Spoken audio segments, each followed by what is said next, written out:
Do you want to learn how to use Substance Designer to create interesting materials which you can use to apply to things like environments or props? Well, in this Intro to Substance Designer tutorial, Anthony Carmona will walk you through the process on how to get started in making materials in Substance Designer. Click on the link below now to start learning how this is done.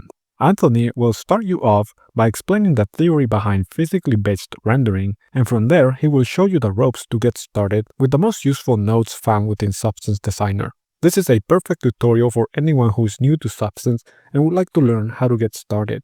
This tutorial also includes a bonus lesson where Anthony will show you how to present a material through lighting and rendering using Marmoset Toolbag. Hey, so this is a very short video ad, so there's not enough time to cover everything. Click on the link in the description now to get started.